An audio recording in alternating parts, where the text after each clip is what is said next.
Today on CareSmartz360 On Air, we will be speaking to a very special guest. My name is Carolina Gonzaga, one of the sales executives here at CareSmartz360, and I get to talk to Lance A. Slatton. This is somebody that has made a huge impact in the home care space, not only with professional caregivers and agency owners looking to connect and find new information and training, but also with family caregivers all over the world. Lance A. Slatton has created an impact, not only through the home care agency he founded, Enriched Home Care, but also All Home Care Matters, an incredible resource. You can find them on YouTube, offering all sorts of training and interviews and talks.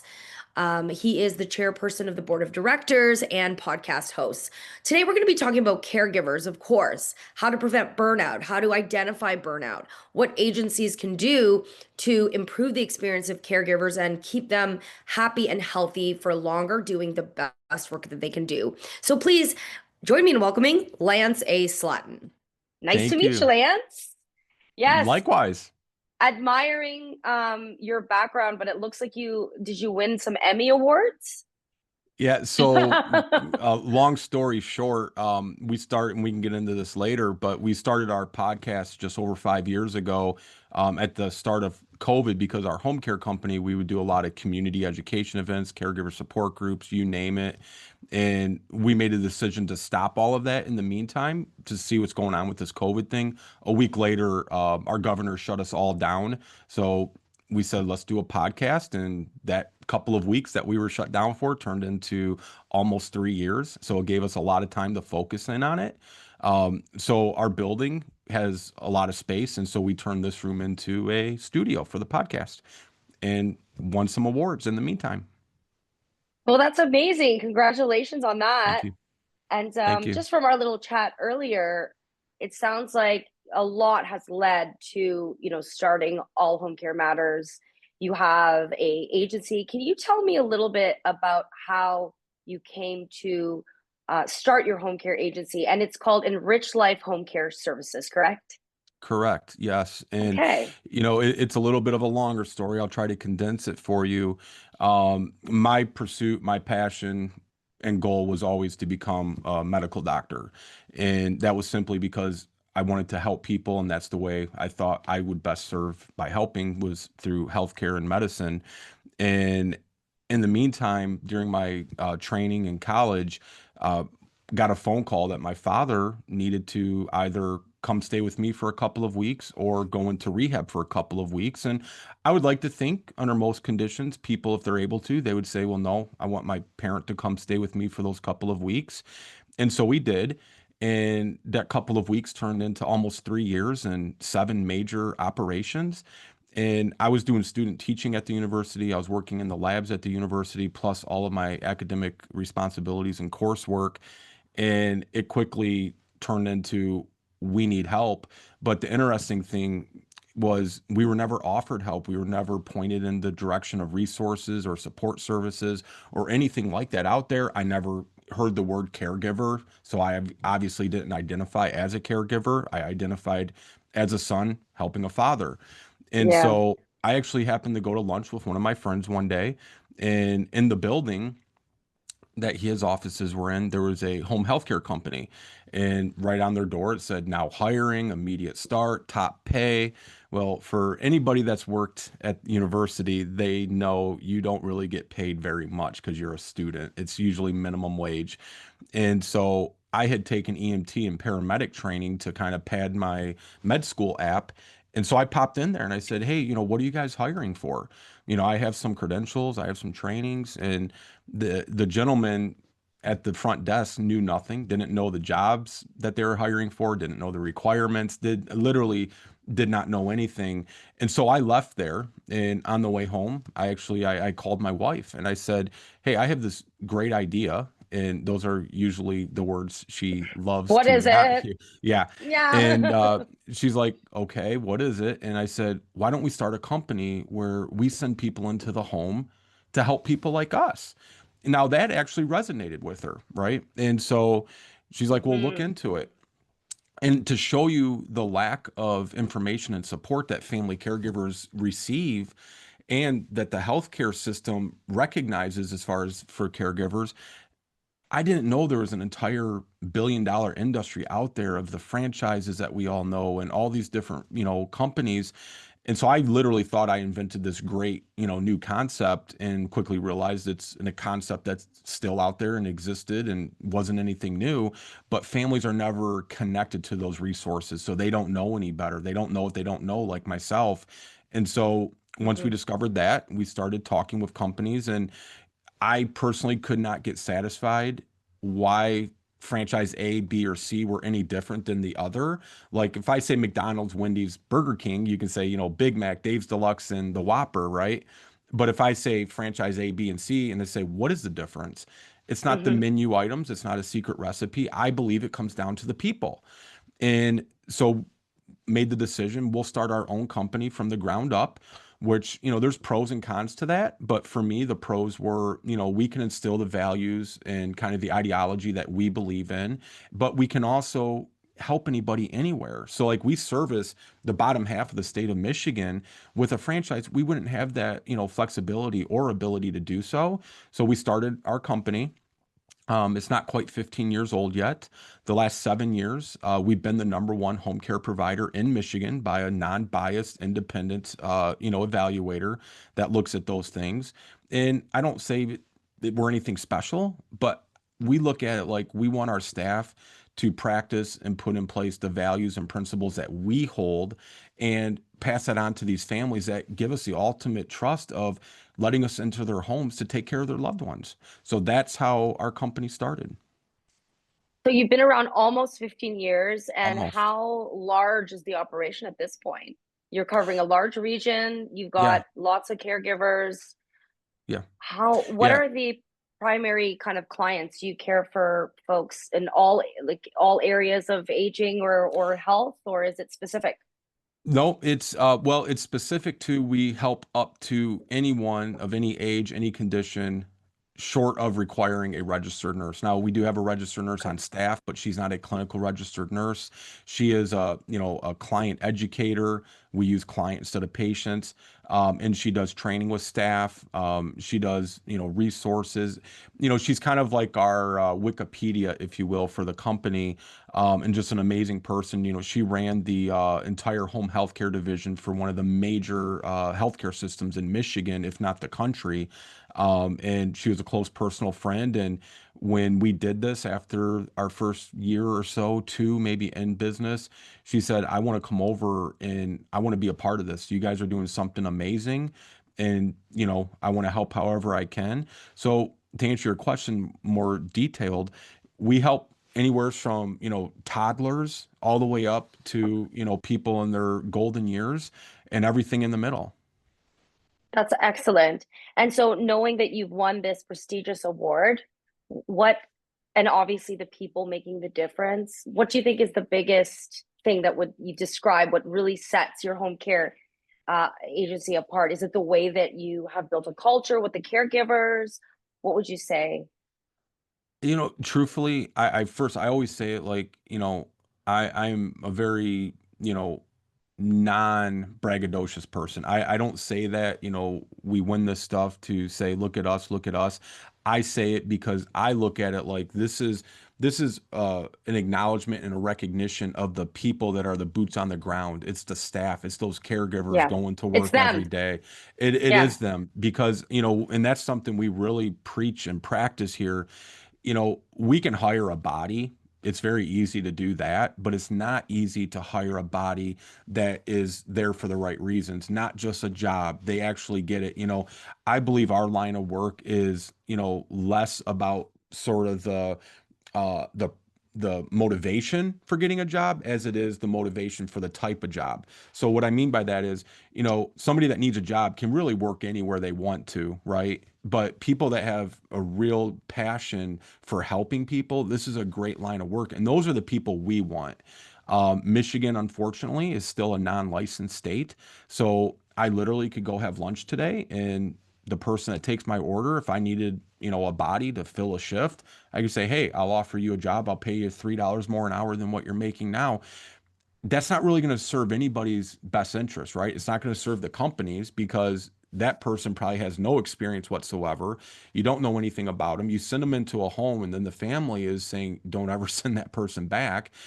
So that's going to hurt us in the long run. It might be a short-term quick fix, but those aren't going to serve you. We're playing a long game, right? We want to look to Yeah. the future, not just today. And so it's very difficult to, find those people. So when we get recognized and, receive an award, or a family leaves a great review, or, a sister calls and says, I just can't thank you enough for helping my brother, through his cancer treatment. Linda's amazing. That means more to me than any award from the outside could ever give us. Yeah, absolutely. So you had mentioned that you started the All Home Care Matters project separately after many years of being in the industry. So can you Hmm. tell me about All Home Care Matters, all of Yeah, the great things that you guys do over there? sure. Well, so All Home Care Matters is kind of my baby. The company is too, but this is something I did solely on my own, very spontaneously. When we decided about a week before our state was shut down because of COVID, for everybody's safety, let's hold off. And then, we're in contact with our health departments and all of that because of the nature of our work. It became pretty evident to us, probably before the general public, that at least in Michigan, we're not going to reopen after this 2 week shutdown. And, it was to, Mhm. flatten the curve. That was the famous saying. And after about the second or third shutdown, so 4, 6 weeks into our COVID shutdown, I said, what can we do to still get information out to help these families? Because I look at everything through the lens that I went through with my father, not being provided resources, not being made aware of things, not being asked, like, is there anything we can do for you? Those sorts of things. And so, like, that's kind of like my thing. I want to help these families so they don't have to go through the same experience that I went through. And so I was literally at the track by my house one night, and I was listening on YouTube or something, and something that, like, auto played was a podcast. Now, embarrassingly, at that time, I did not know what a podcast truly was. I thought a Lance. podcast, I know. But I literally thought podcasts were like all of your major, TV stations and news outlets, and they just let you Right. digest their programming in audio format. I didn't know anybody and everybody could have a podcast. So Yes. once I discovered that, I got to tell my wife again, "Hey, I have an idea," and she's like, "Those are the words I least like hearing from you, but they usually work out okay." And she said, "Well, look into it. What do you know about podcasts?" I said, "Well, I know now anybody can have one, but other than that, I don't know anything." So we spent 2, 3 months researching it, like, okay, this brand new thing that I just discovered. Do we do we have room for another podcast, or is this like a saturated market, and do you want to spend the Right. time? And so we started it, originally thinking it was just going to be until the COVID, restrictions got lifted, and then we'd go back into our community events. The company was still running day to day like normal. Nothing really changed there. Um, and then that shutdown ended up being 3 years. So when we went to record the first episode, uh, I had another idea. I said, well, instead of just doing the audio, we also should do video, because if we're going to sit and talk about it once, why not get two pieces of, two forms of content out of it, video and audio? So we did that. And then when it became very evident, this shutdown is going to last pretty long, then we remodeled one of our spaces in our building into a studio where I'm talking to you from now. And then we upped our equipment and, just kind of upped the game to a lot higher professional level. And then we were kind of off and running. And I would say for us, if I was looking back, because people always say, what was the biggest key to the success and growth? We were growing very organically, very quickly. But then one of the big major news outlets, somehow, some way, maybe they were doing research for an article or a story on COVID, and whatever it was, they stumbled on our show, and they saw, the show's only 6 months old, but they're up to like 50,000 subscribers or whatever it was at the Wow. time. Yeah. Yeah. And so they reached out and wanted to do a full featured interview with me. And we said, well, yeah, sure, of course. And, after that, things just really, really took off. And, about a year and a half ago, we got recognized by YouTube for the Silver Creator Award, which my video production guy was all excited about when we were at like 90,000 subscribers. And I had no idea why he was excited. I'm like, there's billions of people in the world. We only have 90,000 subscribers. What's so exciting? He's like, oh no. He's like, let me educate you. He said, do you realize there's like half of 1% of YouTube channels ever reach the milestone of 100,000 subscribers? And we're like less than 10,000 away or whatever it was at the time. So that was a pretty cool deal. But what I like about it the most is we're getting that information out to people all over the world now, instead of just locally in our communities. And we get to give voices to people that may otherwise not have had a voice. And, we're getting to share these resources like almost daily. I mean, it's Yeah. pretty incredible. I am at the age now where I have aging parents, and it's funny that I always say when my girlfriends and I get together, the conversation is very different than it used to be. I'm in Sure. it now, where every time I'm meeting with my friends and I'm finding out, Monica's dad isn't doing so well, and Daniela's mom is dealing with a cancer diagnosis, and my mother has mental health issues. We've now sponsored a caregiver from the Mhm. Philippines. I loved what you said earlier about how a lot of family members that are doing this care work don't even know they're caregivers. It's Right. just what they're doing. And so it's something we're all going through in some way. I know the statistics in my country, in Canada, is that right now in Ontario alone, there's 4 million family, friend, neighbor caregivers. It's going to be 6 million in the next few years. And a Yeah. lot of these people don't know the language. So what you're doing truly does matter. So one of the things I know about your organization is some training resources of how to keep, caregivers in the best mental space, even how to build proper boundaries. I mean, family dynamics exist, period. Yeah. And Right. then now you're in a caring position and you just take all of that and you put it into a tornado. So I'd love today to focus in on your fresh take on what you call caregiving pre-victories, the strategies, the boundaries. So what are some of the core elements of your caregiver pre-victory training that can empower caregivers before challenges arise? Yeah, absolutely. And I just want to preface that by saying, we have our company has two buildings. Our second building, which I'm not in, that's actually a state-of-the-art training facility for this very reason, for our staff, but also for our community. And we hold, Wow. free, yeah, we hold free community events all the time. In fact, when Michigan actually got shut down that week, we just launched, it was the first of 12 because we do them for a year, dementia training seminar for the public, and the building was packed full. It was kind of, we talking about, the Philippines almost got their first pope. Yeah. Our back row was like 20 some nuns. And Oh, yes. these were all retired nuns because we have a large Catholic university and hospital by us.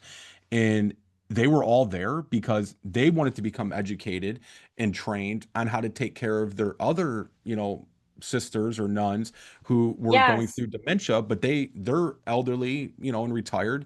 And so they're there to take care of them, which I thought was a beautiful thing. And then sadly, COVID shut it all down literally the next day. But effective training really empowers staff. It helps with anticipatory problem solving and stress management skills before a crisis occurs.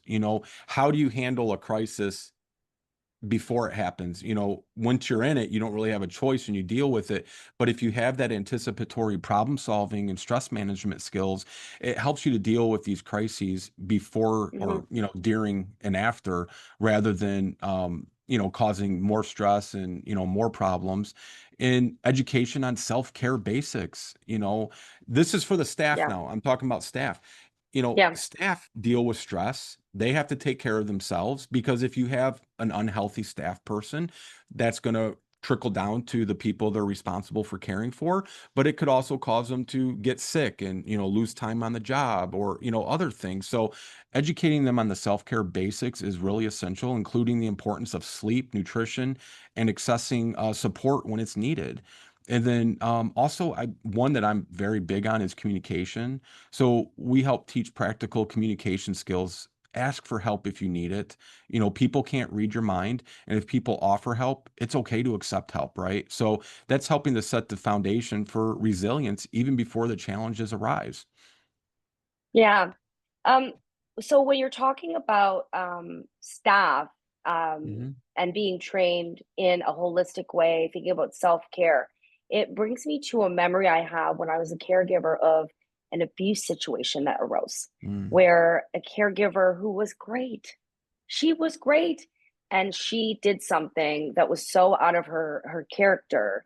And I couldn't help but think that this is burnout. This is like the worst case scenario of burnout. So I also think that, of course, we must care for ourselves and we must ask for help, but the consequences of not could be so Yeah. much more serious than one might think. So when you think of a caregiver establishing like healthy boundaries with their own time, with their with an emotional connection, the most well-meaning caregivers may lack that ability. So can you talk a Right. little bit about that best practice when it comes to setting boundaries?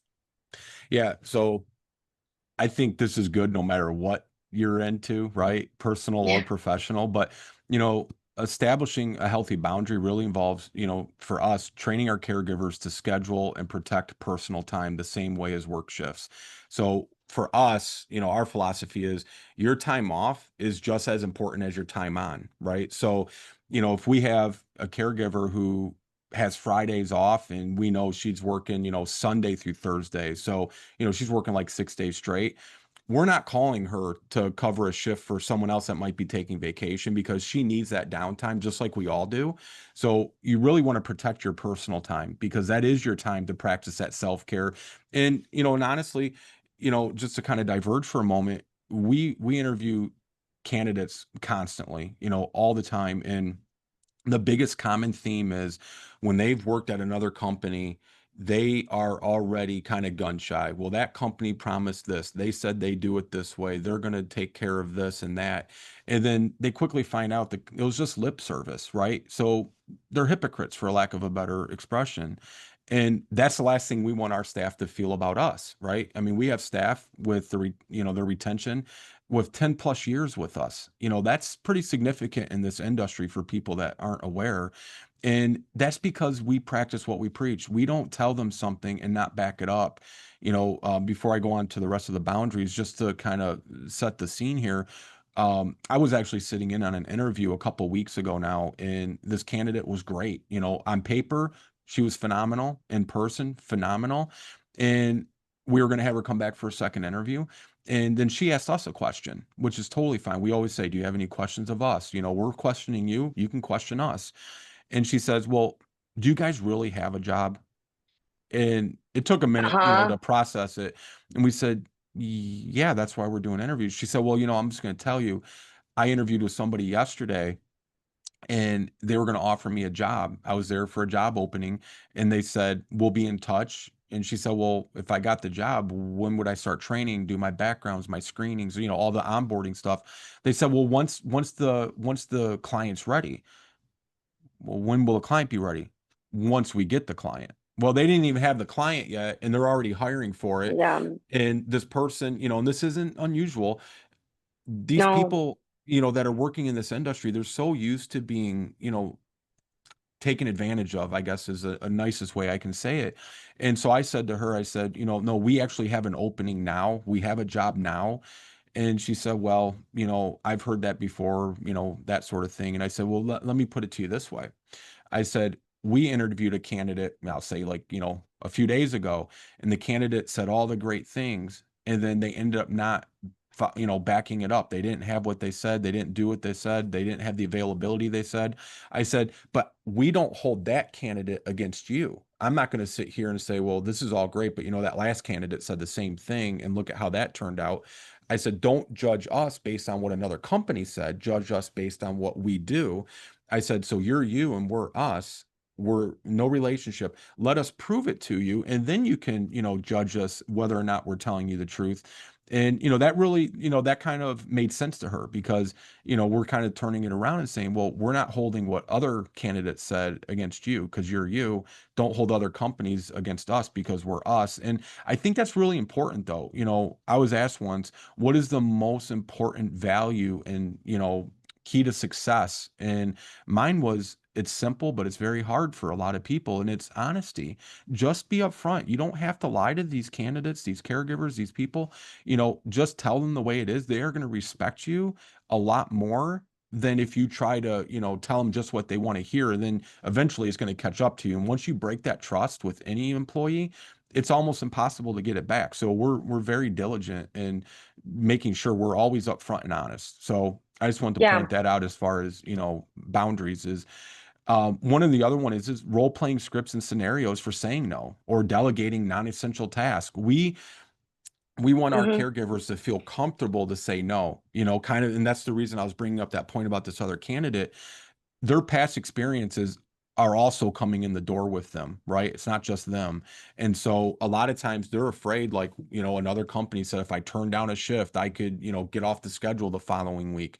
We're not going to blackmail you or bully you. We don't want you to go to work or take a shift if you really don't want to, because that is going to come off to the client, and that is our number one priority, then our staff, then anything in the office, because the clients are the reason we're here. The caregivers are taking care of them. And if we have unhappy caregivers and staff, that's not serving any of us, the family, the caregiver, or the company. So we like them to practice saying no and give them some scenarios and let them know it is okay to say no.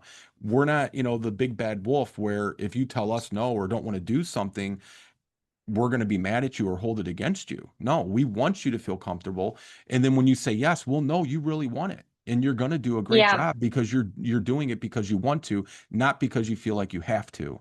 And then the other one is Yeah. reinforcing emotional boundaries, reminding caregivers that their own well-being is equally as important as the care recipients, and it's okay to step back emotionally when necessary. A lot of times, unfortunately, in this line of work, your client sometimes does pass away while you are actively taking care of them.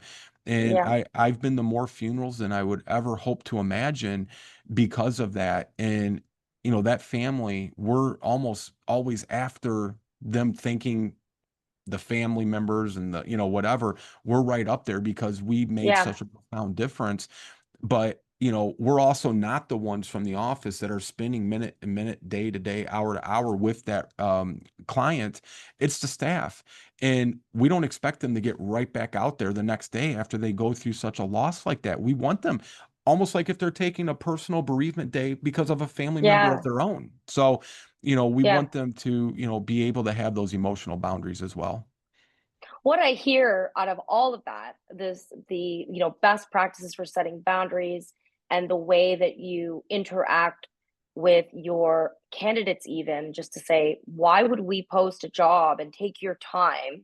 take the time out of your day to come and do an interview if there isn't a position available. Unfortunately, a lot of agencies do that.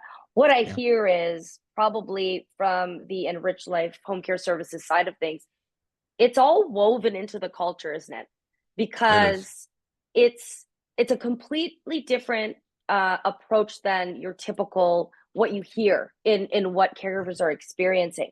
I think the reason why it means a lot for me, having been a caregiver, but hearing it from your mouth, is that what it's doing is it's having some reverence for the importance of this role. People look at it as a low paying position, and it is vital for the survival of that client, but also to their circle of care as well. And so I think it's the respect of the role first and foremost that I hear in all of the ways that you are sharing your best practices with us. So before I get into the next question I had planned, I do have a random question that has come up into my Yeah. mind. How do you then approach hiring your agency staff? And how do you make sure that they're kind of holding up these standards? You're a busy guy. You're doing podcasts, you're doing stuff. You can't be there all the time. So, is there also like a certain sensibility that you look for with even the staff that are doing the scheduling and that are also interacting with your caregivers?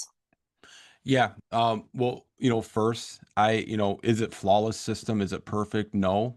No company will ever be flawless No, or perfect. it's people. Um, It's a it's people. people. Yeah. Um, I feel like for us, what works for us, we have the best formula for us that does work. Again, not flawless, not perfect all the time, but more times than not.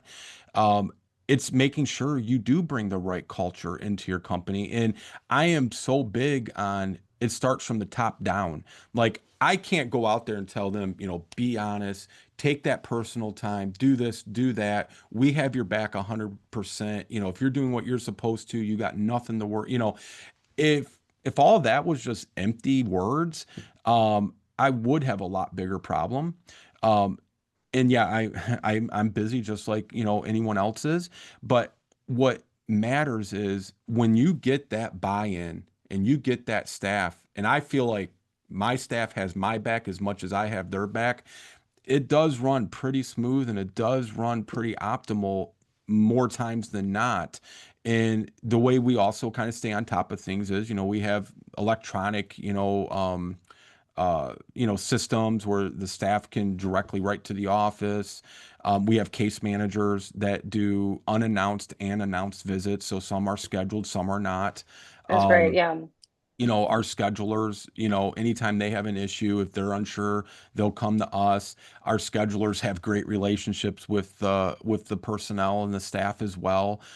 Because what I'm really trying to implement is being implemented by everybody else beneath me, because if one link is broke, the whole thing falls Yeah. apart, right? Yeah. So that's kind of how we handle it. You got to buy in. And again, what's the secret to success is for us is just being honest and truthful. Practice what you preach, back it up. Don't just say it, show it. And I think that it's really that simple. But again, a lot of times in business, people are only motivated by the financial side of it. Some people unfortunately don't have the respect for people below them, and the people below them then in turn don't have the respect for the people above them. And like you said, Yeah.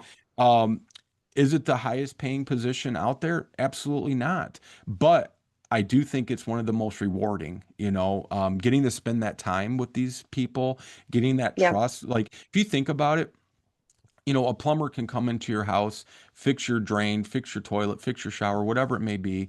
Um, but they're just there for that issue. We're going in Yeah. to help support a person. This is a grandma, a son, a daughter, a wife, a husband, whatever. And, In their life. Yeah. and you're playing such an integral role. I mean, we have some clients we have been with 24/7 for over 8 years. Now, that's as close as you get to being family. And it's the same staff with Yeah. them too. We're not talking about a carousel of people. Yeah. And, so that is meaningful. And these families are amazing too.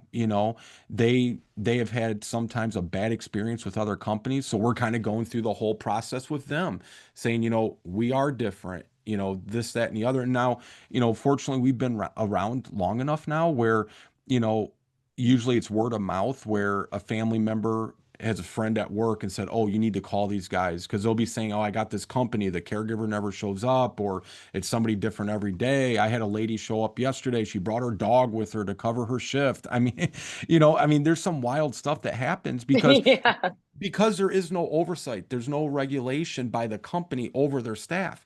We had one too where, this poor family had 5 different caregivers show up for the same shift. And when they called the company out on it, now this is not our company, obviously. When they Yeah. called the company out on it, the company said, "Well, we do that to ensure you will always have coverage." And the family said, "You should have Oh. staff where you don't need to do it that way. You should just know your employee is going to show up." And he said, "I had 5 women on my porch at 9 p.m. at night, and they all were all getting into a shouting match about who's staying and who's leaving. And they only one of them could stay." So that, what does that say to that family about the company? What does that say to the employees about the company?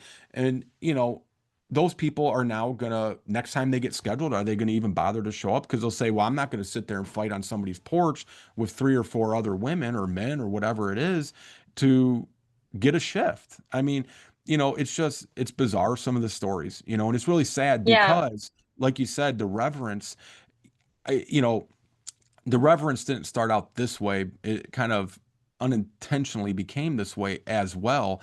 But the reverence was for these families to get the care and support they need because I lived it and experienced it like, everyone else did. In fact, that's why I wrote my book. It wasn't to say, I got an author or whatever next to my name now. It was, I wrote this book because I wanted this back when I was a family caregiver for my father that no one ever handed me or even made me aware of. And that's what we're doing now with these families. We're wanting to support them the best we possibly can within the means we are given. And then subsequently, we want reverence to come to this industry because we've heard so many just horrific stories about families that Yeah. experience home care in a very negative way. And so what do? They end up going into assisted living or they put their loved one in a home because they don't think they have any other choice. And if they thought they had another choice, they would never do that. And then a lot of times, once they do go into that facility, assisted living or what have you, often they'll end up calling us, and now we're going to the assisted living also Yeah. because they kind of got misled Yeah. there too. Yeah.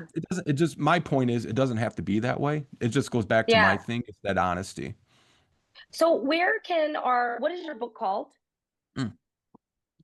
It's the All Home Care Matters official family caregivers guide. That sounds straightforward, and everybody do pick it up. And if you're looking for some guidance, so with you mentioned earlier that your organization offers kind of dementia informed training modules. Can you Mm. talk a little bit about kind of how a dementia training or preparing a caregiver to care for somebody with dementia might be different, and a little bit about the training that you offer on that Yeah, topic? yeah. So depending on how much time, that's a big question.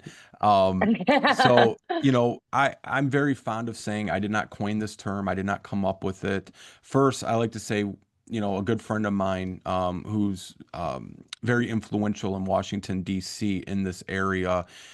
He was on the All Home Care Matters show with us, and I've used this a million times since then. He says, when you go in to get a diagnosis of dementia, it's basically diagnose and adios. And what that means is you're getting the Mhm. diagnosis, yes, but after that it's goodbye, meaning you're not getting anything else to go along with it. What to plan for, how to prepare, here's resources, here's community organizations. It's basically diagnose and adios. And then you're going home, jumping on the internet or talking to a girlfriend or a friend who, had a mom or a mother-in-law or a father or what have you, and they're telling you all about that experience. But then here's the other thing I say to families. When you've seen one person with dementia, you really have only seen one person with dementia. And what makes Yeah. that so true and difficult for families is dementia affects everybody drastically different, or at least it can. What worked for your friend may not work for you. Their Hmm. loved one may have become very, loud and, extroverted. Your loved one may become nonverbal and very introverted. There is no pattern. And that goes Yeah. back to you've only seen one person. And I tell people, find the resources in your community, whether it's the Alzheimer's Association or, if they have dementia programs, educational programs in your area. If you're able and it's possible, join a support group. Those are so vitally important. Um, Before COVID, I think we were running like 6 or 7 at one time, but albeit all in different geographical locations of Michigan. And it's not to just get information, it's also to build the support. That's why they're a support group. Everybody in there is going through something very similar to what you're going through. And then you hopefully will bond, and then you have somebody you can reach out to, when it's, 9 Yeah. o'clock at night and your loved one is, refusing to eat or get cleaned up or take their meds. It's for your support also, not just for your loved one. Um, so the programs we do, there's no charge. Um, but again, we're in Michigan. We don't do them virtually. They're dementia. It's a dementia ministry seminar, basically. One of our good friends is one of the leading dementia experts in the state of Michigan. She's written over 60 books on this topic. Wow. Each book is individualized for a certain area of the caregiving journey as it relates to dementia. So like one of them is called Finding the Me in Dementia, and that's all about the caregiver, right? With information about their, care recipient, but it's all about focusing on the person. So because statistically, unfortunately, depending on your age group, the odds of you preceding your loved one with dementia and death is higher when you're a family caregiver because it is so stressful, it's so draining, it's so time consuming, and it goes back to, the boundaries and best practices. You're neglecting your own self-care. So instead of having a nice, healthy, well-balanced meal, now it's, the drive-through at a fast food restaurant and, bag of chips at night. You're slowly degrading your own health because you're so focused Mhm. and consumed with your loved one's health. And I guess when you're looking at a caregiving scenario where, um, there's dementia involved, and if it's a family situation, there's an element of grieving that happens right from that diagnosis. So Yeah. you're grieving a loss and then having to kind of also try to make life out of every day. So it adds another layer, I think, to that element of burnout for Yeah. sure. My last question is about you, actually, Lance, because Me? we Okay. started out and I'm somebody that does many things. Like I do stand up, I work in tech, I'm a fitness instructor. People always tell me, oh God, how do you do it all? And you have left me in absolute awe. You're making me feel lazy. So you started talking about how saw your impact, being, a clinician, being a doctor. Yeah. Check. Oh, and I'm just going to do some EMT courses on the side. Just check. And then you start a home care agency, was a caregiver for your dad. Check. And then now you've started this whole other arm in the home care injury industry, making an impact worldwide.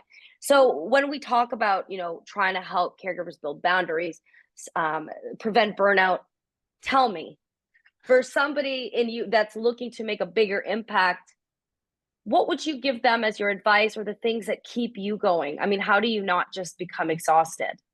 How was You be not being just a doctor Yeah. enough? So, It's, so, you know, I balance it by becoming the athletic director also at the school, okay. which I enjoy that. It's fun. And I'm the varsity soccer coach, which is fun. That for me is kind of my outlet. But, truthfully, I firmly believe this. If, it's very cliche, but I actually get it and it makes sense is if you love what you're doing, you're not really working. So for me, it doesn't really feel like work. So I'm not really getting that burnout, sense or feeling about it. Understood. Um, and I'm just trying to make a difference and makes, even if it's one person, make their life a little better. And, that kind of really resonated with me several years ago. If I could share this real quickly. Yeah. There was a mother in Australia of all places, and she reached out to us Other and side of the said, world. other side of the world. Yeah. And she said, I absolutely love your podcast. I watch it all the time. I listen to it. And I'm like, gee, thank you. That's very flattering. And she said, I have a very, very odd request. And I'm like, uh-oh, what's this going to be about? And she says, my son was born with Williams syndrome. And I have never, ever shared this publicly, ever. And he's now 18, 19 years old. And she goes, I raised him, single mom, never told him he was born with Williams syndrome. He never knew he was any different than any other kids. And they lived in, I don't know if it's a village or a town or a city, but she said a very, very, very small community where literally everybody knows everybody. Nobody in the community ever told him. His doctor never told him. Her grandparents, like the bottom line is this child, her son, grew up for 18, 19 years, never knowing he was any different than anyone else. And she said, I wanted to know, could I share my story on your show? I'm like, I mean, that's powerful to me, right? And that's trust. That's trust And too. That's a trust. big And moment. Yeah. yeah. And so I said, absolutely. Absolutely. So she came on the show. I've interviewed United States senators, Medal of Honor winners, governors, pretty much anyone and everyone. But she's right up there at like number one that's been the most meaningful for me. And it's for two reasons. One, she felt something connected to us or me that we're good people and that we would respect her story. And she wanted to share it for the first time ever with me.